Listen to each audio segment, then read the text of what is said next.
What's going on, fellow gamblers? Welcome back to Straight Betting. Today we got the best show of the week. 9 total props. We got a ton of total player propositions. You know, like that's. Have you ever heard someone like seriously call it a player proposition, Joel? Only you. Only me, dude. That's like my like little dumbass brain talking sometimes. Sometimes I just like think of that shit and I just like want to like say it. I don't even know why. I got like a squirrel brain, dude. But anyways, man. Yeah, Joel, how's the NFL season been going for you? I think we did a week 1 and then skip week 2 and then back again. Pretty good so far, man. Up, I think. Let me just make sure. Up like 8 units, I think, so far on the year. So Nice. pretty good so far. And your volume hasn't been crazy either, so ROI is probably really good. Yeah, I think 28% right now. So pretty good. Nice. Yeah, it's going good for me too. Not to toot my own horn, but I think I'm up to 13.94 units, and I haven't updated it quite yet. But I went 2-0. The unders, Joel, I'm telling you, they're tough to like identify. But yeah, for whatever reason, dude, I probably should only be betting unders if I like was serious about like making money. But you know, gotta have some fun while we do it too, right? Yeah, I'm sure there's some this week too with guys coming back from injury and. Yeah, you really got to get in the weeds to like find some good unders. Like just like you can like see an over and just like pull the trigger so easily. It's like, oh yeah, hell yeah, dude. Like this dude to get like 50 yards, you shit me? Like, but then it's like, oh dude, but like what if this dude like it's like a 50-yard catch? You could easily do that. Then the under's cooked. It's just like it's way easier to. Yeah, like you hit that. So you hit that to a under 35.5 longest completion. That was my favorite bet last night as well. And I'm trying to stay away from those markets where it's like one play and you're like out. But I mean, you hit that shit, but dude, Tyreek had that ball in his hands. And I was like, oh my God. Yeah. I think that was his only pass that like, unless like some insane yak happened or something that like went anywhere downfield. And like when I saw him load up, I'm like, oh shit. I definitely got a little bit nervous, but yeah, good thing that was not completed because that would have kind of cooked it. But enough yapping. How long are we in? We're about like 2.5 minutes in, bro. The people probably already clicked off the video. You know, just kidding, guys. There's timestamps down below, which take a lot of time to put in. Not gonna lie. So like and sub if you guys appreciate the timestamps and this content in general. Anyways, Joel, you're the guest. Hit us with the first prop for week 3. Yeah, so my first prop is going to be Travis Hunter over 36.5 receiving yards versus the Texans. I got that at -114 at FanDuel. I think there's still 38.5s hanging out there. 37 too. So basically my thought process here is that he's going to be a week-to-week player playing offense and defense. I think it made a lot of sense. Last week, he only ran 56.8% of the routes. The week before, 75.8%. So I think that's a huge difference. And I think it makes a lot of sense when you're facing the Bengals to kind of deploy him more on the defensive side of the ball.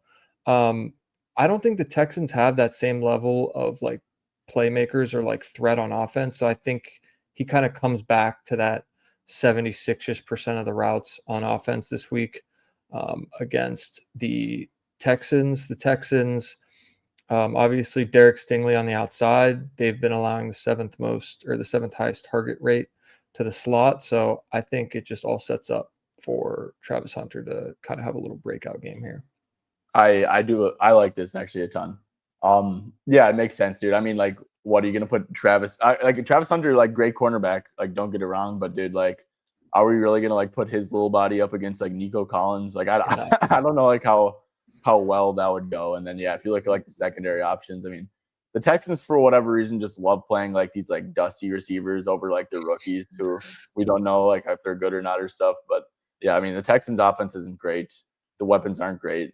I like the slot aspect too. He's a lower ADOT guy too, which you know, Texans, they do have an elite pass rush with Hunter and Will Anderson. Obviously, get the ball quick. It's a great buy low, Joel. Honestly, the overs I'm looking to bet in weeks 2 and 3 for the most part are guys who have all red in here. I'm just such a big proponent of buying low and selling high in NFL. I think it sounds square, but I think it's like one of the biggest edges to be had. Honestly, just I playing agree. it like a true market and like realizing that these plays are scripted. They want to get people going early. They can easily dictate who gets the ball with manufactured touches. And yeah, I think he's a little bit due. And yeah, I agree with the less defense here, more offense. And I also agree with I think you presented some good numbers on like targeting the slot against Houston rather than the outside guys for sure. Okay. Let's hit it with my first play. And Joel, dude, I actually like love your Browns Packers versus Packers. I love this game for props so much. I think that like I have to like I'm probably gonna end up playing like 4 props in this game, honestly. And hopefully I don't get it wrong. By the way, if I bet spreads, I would actually be all over your Browns here too. I think this like reeks of like a terrible spot for the Packers. I love that. And that's kind of going into this prop a little bit, man. I'm taking Josh Jacobs under 78.5 rushing yards. Like we could sit here and like break down like advanced metrics, this, that, blah, blah, blah. Dude, they just held Derrick Henry to 11 for 23 on the ground, like in a perfect game script, or not, maybe not perfect, but like, I mean, they won by a lot. Dude, if you can hold Derrick Henry to 11 to 23 on the ground in a game that Lamar Jackson is healthy in, like you're doing something right. I mean, on the year, they're allowing 2.09 yards per carry to running backs, obviously the fewest rushing yards to running backs as well. And like this line doesn't make sense. Like, I mean, Josh Jacobs, he's under in 12 out of 20 games as a Packer. And let me quickly pull this up. I'm just like reading off like my Discord write up right now. Um, okay, where the hell is this game? Okay.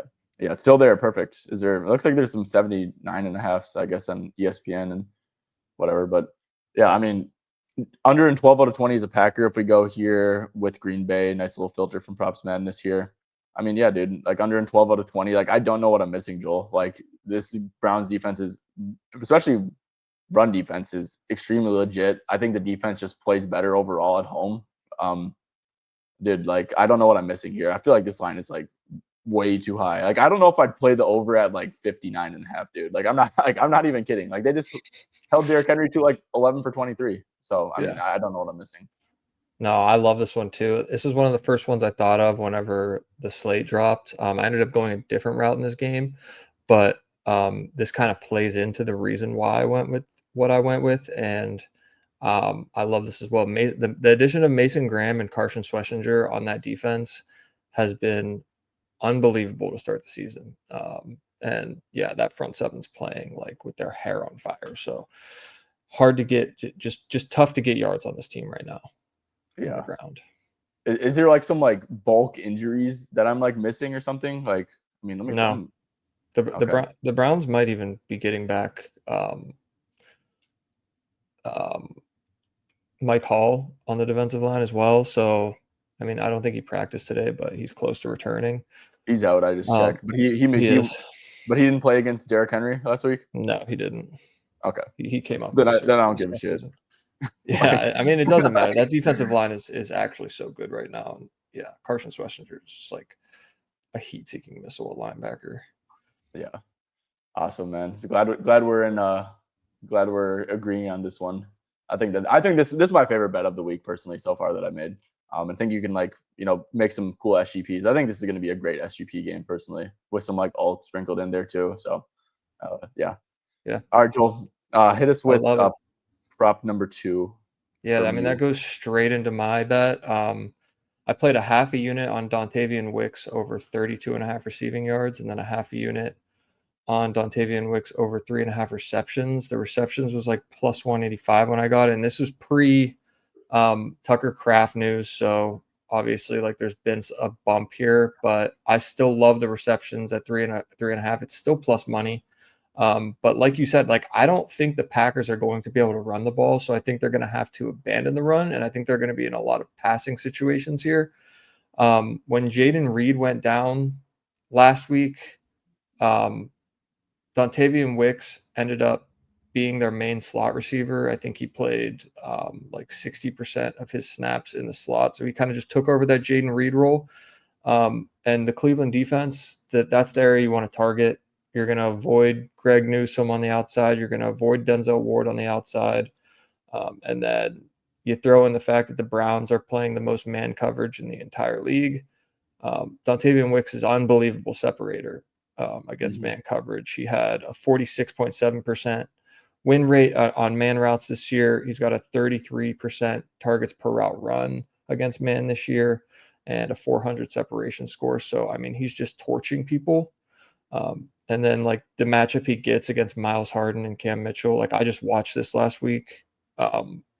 Those dudes were getting torched by the Ravens, and it's the whole reason, like, they won. Like, they just kept throwing, like, fade routes to the dudes that were running slot routes. I also put 0.25 units on Wicks to have the most receiving yards in the game. That was plus 1,000. Oh, I like that. I like that. Dude, this is a great bet. Dontavian Wicks is one of the best route runners in the NFL, period. People shit on him because he had a lot of drops last year. Dude, I think that drops are like one of the most correctable I mean, they are the most correctable thing for a wide receiver. I think that you're either like athletic as hell, twitchy, obviously you can improve on your routes, but for routes, for the most part, you either got it or you don't, kind of. And this dude has it. He's a great player. I think the explosives could be there too. And if he gets the slot stuff, definitely some lower A dot stuff. I think, obviously with Tucker Kraft, I don't think Tucker Kraft really like. I'm not a fan of tight ends against man coverage heavy teams personally. Same. Like, it's not like Tucker Kraft's out here like cooking people on routes. He's just amazing after the catch and getting scheme stuff and sitting in his zone and getting, like, he's a great player. Don't get me wrong, but even if he plays, like, I'll actually probably be on his unders personally. Agreed. So yeah, going to be a lot of Wicks. I think Golden could have a pretty good game here too, man. I think Golden's like pretty due for like catching a bomb. Like, that's like something I'm eyeing heavily. I took him to have the most receiving yards in the game as well. Those were both plus 1,000. So I was like, yeah, oh those my are two gosh. amazing darts to throw, I think. Yeah, especially with this kind of off topic, but especially with the Packers and how they play like zone heavy defense and don't really allow deep bombs and stuff. So I could see like a pretty spread out target distribution for the Browns, where like Njoku, like Fannin, they have like 5 or 6 catches. The running backs are involved, and the receivers don't really have like explosive plays or anything. So, dude, absolutely, I think I think both those are amazing sprinkles. I actually think that one of those for sure wins personally. Not just saying that because you're here, Joel. I think so too. But no, I'm circling back to Wicks though. Yeah, no, this is a great bet in my opinion. Him and Golden, I think, are in amazing spots. All right. Okay, let's go on to my second play. I'm going with George Pickens over 54.5 receiving yards. Joel, I'm gonna quick get this up, but let's see. Let's get this up on the screen first. Yeah, looks like the numbers stayed the same. Best price at FanDuel, and the line stayed the exact same. Pickens is one of my guys who is due some serious positive regression. So so this is a stat from Ian Hartitz on Twitter. He's drew 79 yards from pass interference already this year, which is more than any team in the NFL. The team that's in second place to Pickens is the Vikings with 56 pass interference yards. So he's getting a ton of deep targets that aren't even just like showing up on the, on like the box score because they're penalties and stuff. Now we're getting a game against the Bears. Jalen Johnson, he's out. He's actually one of the best corners in the league. Kyler Gordon, Jalen Jones were also DNPs with hamstrings to start the week. I haven't checked it. I played this last night, so I don't know what they're playing, but hamstrings are no joke, for injuries and stuff. The Lions receiving core, they just put up 266 total yards. Jameson Williams had like 2 like 40-yard plays and stuff. And of course, like Dennis Allen, he's like notorious for playing man coverage. The Bears are like 6th in man coverage rate right now. Maybe that drops a little bit. Actually, it probably does. Without their guys, I guess. But yeah, they still probably see a decent amount of man. Pickens, he's one of the better guys in man coverage situations. So yeah, I'm just buying low on Pickens here, man. I think 54.5 against what's probably the worst secondary in the NFL. I think that he's closer to like a high 60s, 70 yards guy. I had that take coming in. Week 1 was kind of quiet. Mitchell is a very good cornerback on Philly. So yeah, I think that Pickens over 54.5. I think he's due to catch a deep one, and no better spot against this Bears team that does not have a cornerback playing. I love this one. I mean, you can't argue with this dude's talent. Like, it's been there since he was in Pittsburgh. Like, he never had the guy throwing him the ball. And even last year, he was getting numbers like 54.5, but like he didn't have Dak Prescott throwing him the football. And I think Dak's line in this game is what, like 270? I mean, Let's see. yeah, you have to believe that Pickens is going to make up a big portion of that.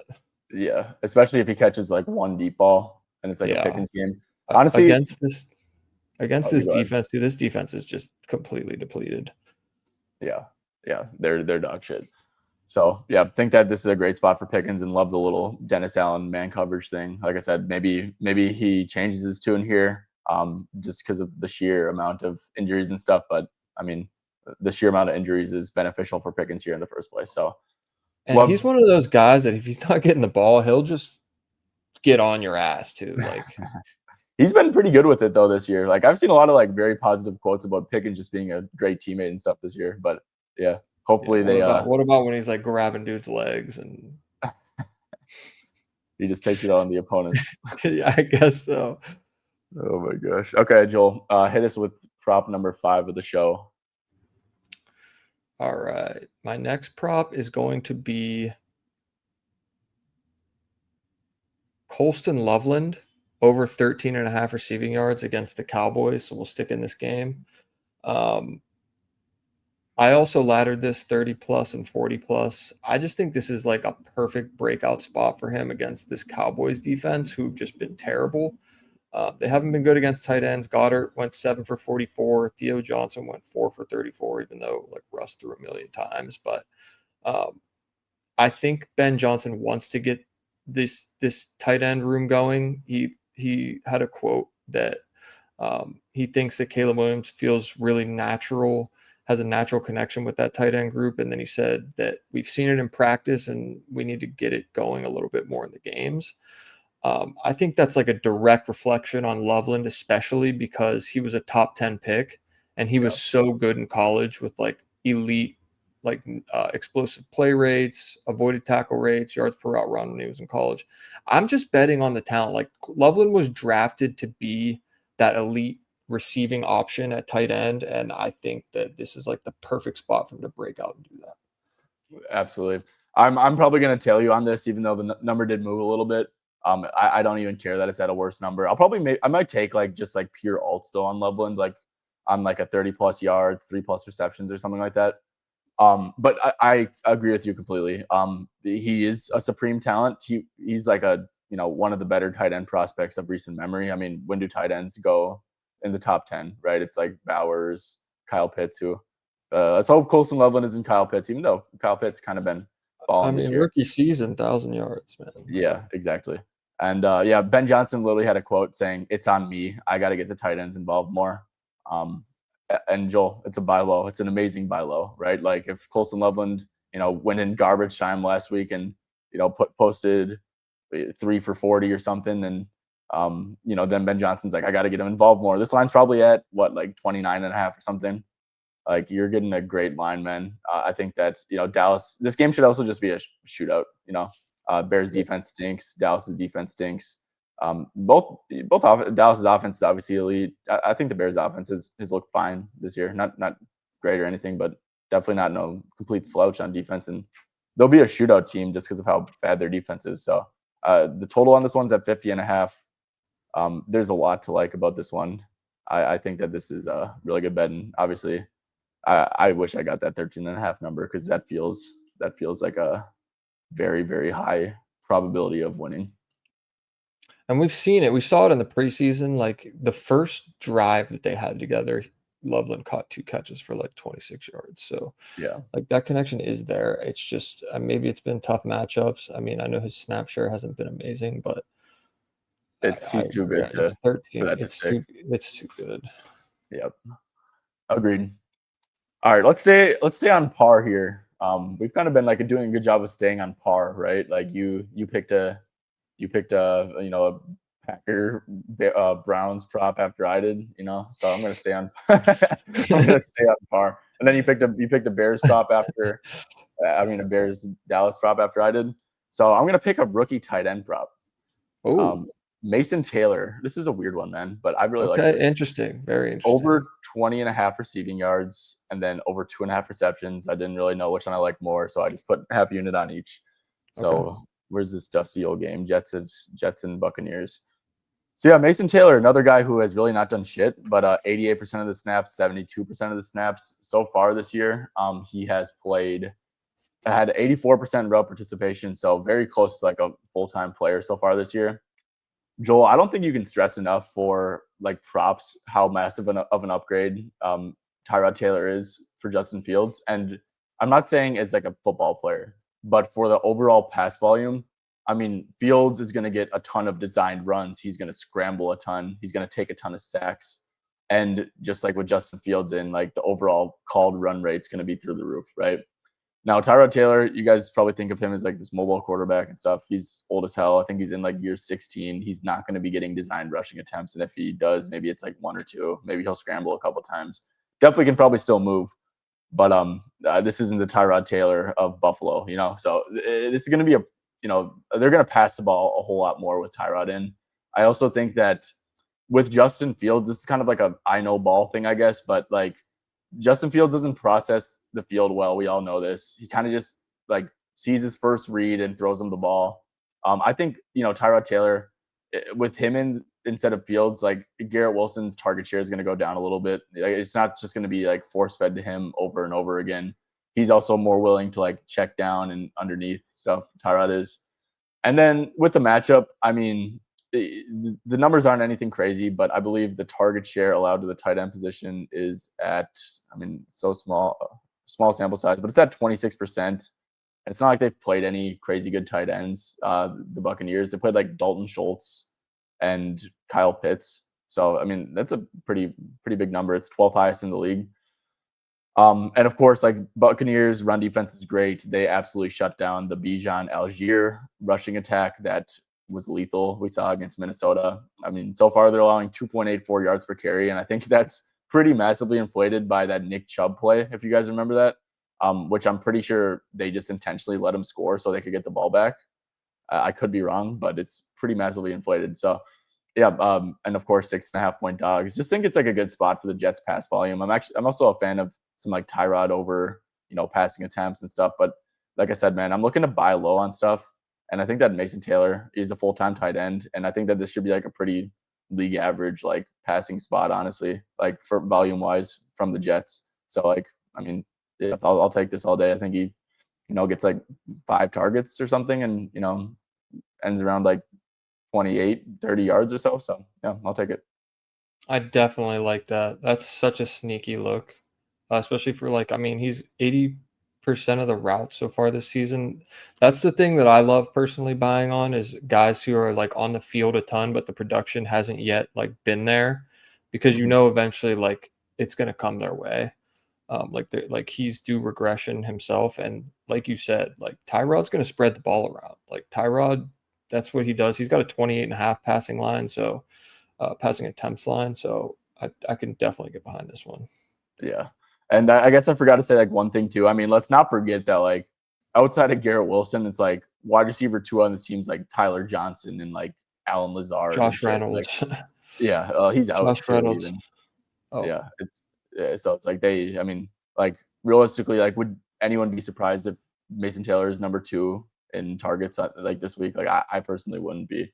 I think I actually kind of thought he was going to be second in targets like on the year coming into the season. He was like a second round tight end, pretty decent prospect. So not just like a scrub blocking tight end who just happens to be out there a lot. So so yeah, Mason Taylor, man, I think it's a little sneaky, but big fan of this one. Okay, Joel. Fourth, actually, no, you got 2 more. Okay, what is your 4th prop for us? I'm going to stick with the rookies, man. I'm betting on 3 rookies this week, and I'm going with Ashton Genty over 54.5 rushing yards against the Commanders. And I think this is just that get right spot.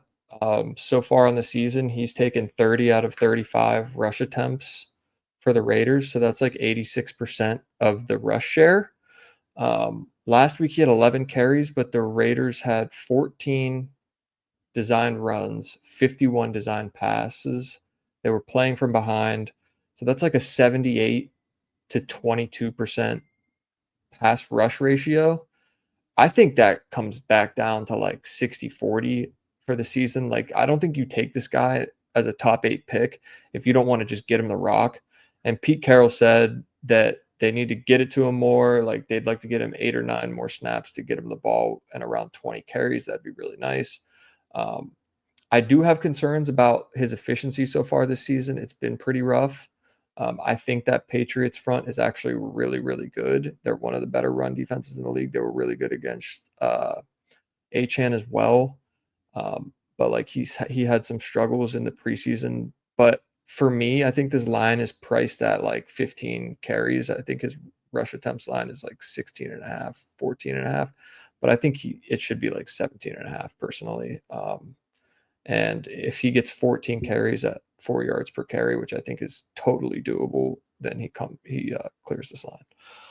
Yep. Yeah, I like this. I think that this is like a spot, like a overcorrect spot. It could be like the 60-40 thing. I agree with that. I mean, at the end of the day, this is a Pete Carroll team, old school pound the rock team. They took him 6th overall. Yeah, a ton of positive coach speak and stuff. And Joel, one thing that you didn't mention that I think is actually huge is like Jaden Daniels is officially out. Yep. So it's like, is a Marcus Mariota led team gonna win by margin? Like, probably not, especially against the Raiders team that I think is halfway decent. Oh, geez, what am I doing? Yeah, so it's like it should be a neutral game script, I think here. Overcorrect with the run, feed your stud. Commanders' run defense has been good, but at the end of the day, man, like Ashton Genty, like I think that he runs for like 4 yards a carry more than not. At least I'd hope, being the number 6 overall pick. But yeah, rushing attempts, like this line feels low too. Like this reeks of like a 18 or 19 rushing attempt game for Genty. And yeah, just Their like run defense overcorrect. was also super bad last It year. was. Yeah. So like I think they have some regression coming their way in that front. And yeah, I could just see the Raiders flat out winning this game. Like I Yeah. don't even understand why Washington's still a favorite here. That's a little bit confusing to me because I think Marcus Mariota is a really bad quarterback. Yeah. Not great. So yeah, like I could even see like Genty getting carries late to just salt away a game. Like I think there's a lot of ways to get this done. I mean, he had 19 carries week 1. I think that's closer to what they want to see from him on a week-to-week basis. I I might mean, Gino threw 44 times last week. I might have to swoop in on the under on Gino maybe for his passing attempts. What is it, 35 and a half? That feels pretty high, dude. That's Like really feels high. very overreactionary to last week, I think. I agree. Yeah, it's like I do think that they overcorrect. Teams tend to do this stuff, man, especially when it's just like you know who the head coach is and you know his overall philosophy on the game of football. So yeah, I think that I actually might come in and make this one an official. Personally, that feels really high. Okay, no, I do like that though, man. I think that that's a great buy low, man, and I love that we're sticking to like what we know works is like the buy low, sell high shit. I think that's for sure. I think that's going to lead to success for us, especially early in the season, because I mean the lines are just getting when a player comes into the season and has 2 really bad games, and that's all the data they have to work off. The lines just kind of get adjusted probably too low a lot of the time, or too high. 100%. Okay, I'm going back to the well with an under, and Joel, you're gonna probably look at this one and be like, "What the fuck is this bet?" But I think that this is actually like sneakily like a very very solid look. Well, obviously I do because I played it. So, but I'm going to Saquon under 2.5 receptions. So let's quick pull this up over here, man. First of all, I'm gonna pull up this props madness chart, and where is this Philly? Oh, there. Okay, so looks like it isn't plus money anymore. That's fine. It's minus 104. That's totally fine.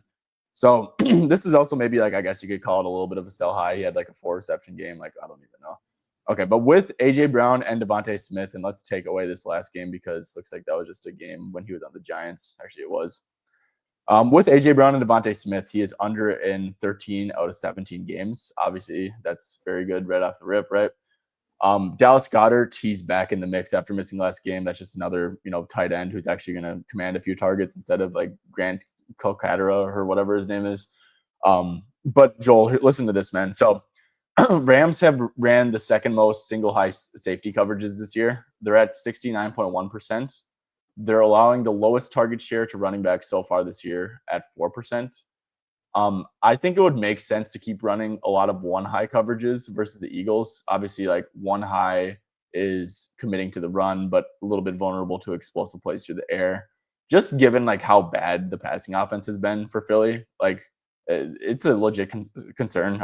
I totally get like yeah, like you're playing with fire when you're playing single high against like AJ Brown and stuff, but you're also playing with fire if you're gonna sit back in two high safety against the Eagles with Saquon running the ball. Yeah. So like, yeah, I think that's more of a threat. So like if you're already like a single high safety team, it's like I think it makes sense to keep on playing that a lot.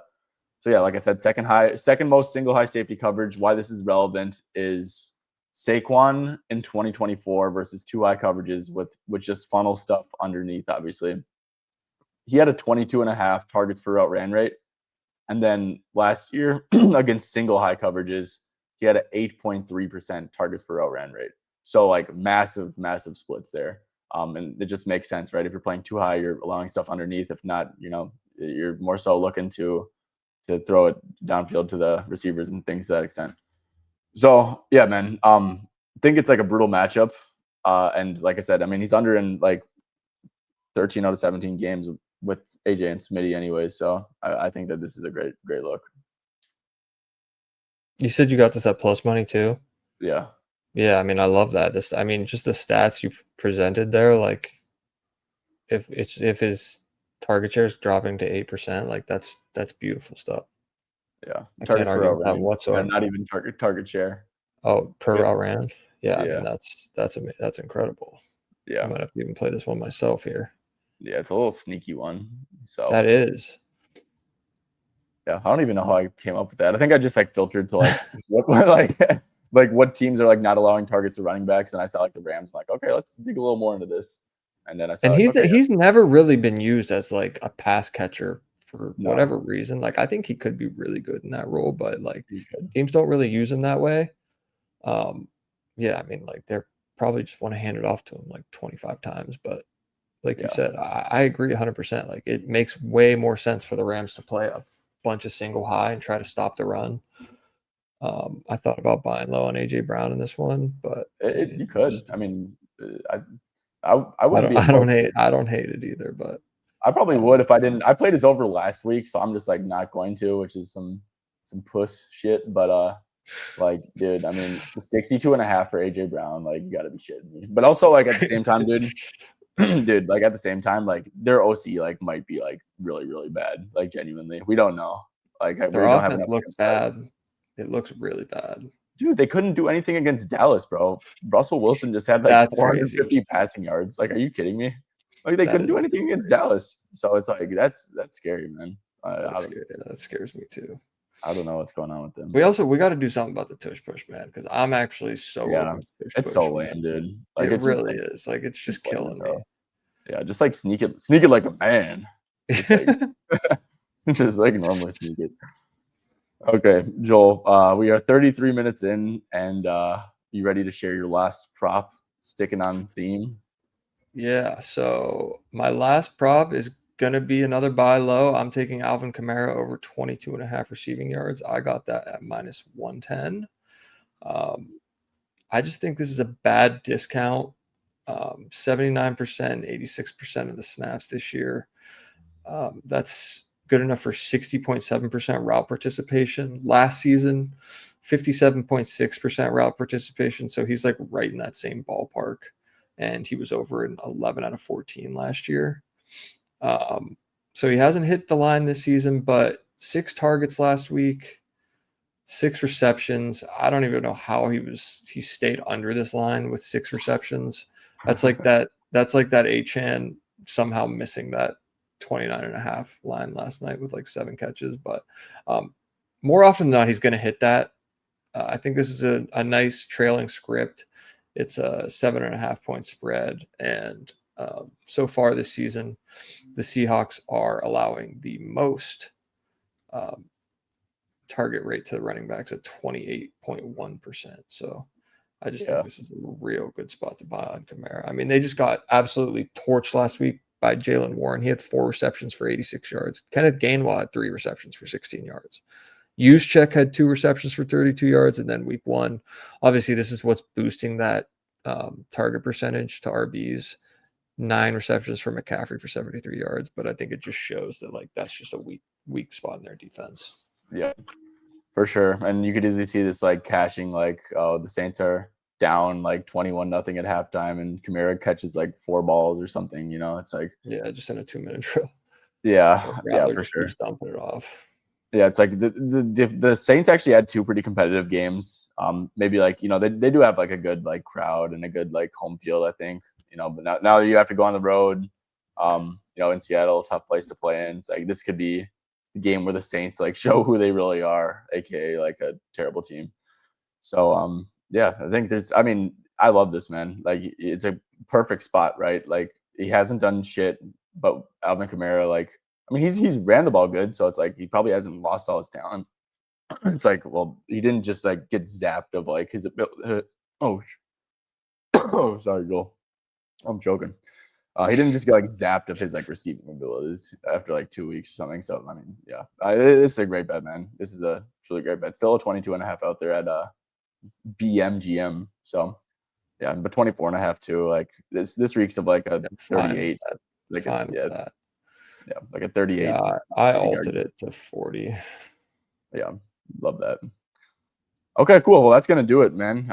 Nice little episode. Probably gonna go 9-0, right? I mean, why wouldn't we? It's like, dude, these are all beautiful. Like great buy lows and sell highs. Like, are you kidding me? That would be beautiful. Yeah, but no, on a serious note, man, I do think we have a pretty good looking card here. I think that we're sticking to. But me and Joel, we talked about this earlier. It's like this NFL season, let's just stick to what works, man. Let's not try to like overanalyze every single thing. Let's see who like allows a lot of targets to wear, and let's see who's coming off of like some bad games that are clearly getting deflated or inflated numbers, like whatever you're looking at it. And let's pay attention to some coach speak, and let's make our bets off of that. Let's not be like, I agree. Oh, but like the explosive rush rate against man coverage. I definitely think I got too deep into the weeds last year, and I think it kind of cost me later on. But dude, what I'm getting into the weeds for matchups is like people who are. I'll use matchups like the one high stuff, the man coverage stuff, the zone stuff. I'll use that stuff like when it's blatantly obvious. Like, okay, this team runs the top 3 most man coverage. I'm not doing like, oh, they run the 10th most man coverage. Here's my edge. Like, this dude's good against man. Like, that's not an edge. And then when you combine that with like, say, a sell high or buy low, or somebody's injured, so somebody's stepping into a different role, that's when I think you really find the best edges. 100% personally. And so that's just where I'm trying to stick this year, is finding those edges where there's like a role change, or like the books are discounting somebody or whatever. Yeah, 100%. Yep, let's go. And we're both having a good NFL season so far. So let's hope that the luck continues, or the skill, or whatever you want to call it. But yeah, anyways, guys, go check out Joel on Twitter at JG4President. You're posting pretty much every play to Twitter, aren't you? Yeah. So if you want them, obviously in real time, check that out. If you guys want my plays in real time, I have a free Discord down below. I remember I shouted out last week, and I didn't even put the Discord link there. So I apologize if anyone was trying to find that, but it will be there this time. Hopefully, it is a Friday night. Who knows? Might be drinking some brewskis after this, but no, I'm kidding. That'd be kind of lonely, like doing it by yourself. But, okay, Joel, is there anything else you want to shout out before you head out? Nah, just make sure you hit the like and subscribe button, please. Oh, yep, 100%. Yeah, guys, make sure to do that. I think that we did a good job balancing, just being normal humans and giving out locks, right? Locks. Yeah, for sure. 9 locks. 9 locks. Yeah. Anyways, guys, appreciate you guys for tuning in. Catch you guys. I might make a video tomorrow, honestly, dude, depending on how many nukes I place. Like, if I place enough, I'll definitely make another video. But if not, catch you guys on Monday. And yeah, thank you guys. Thank you once again, Joel, for hopping on.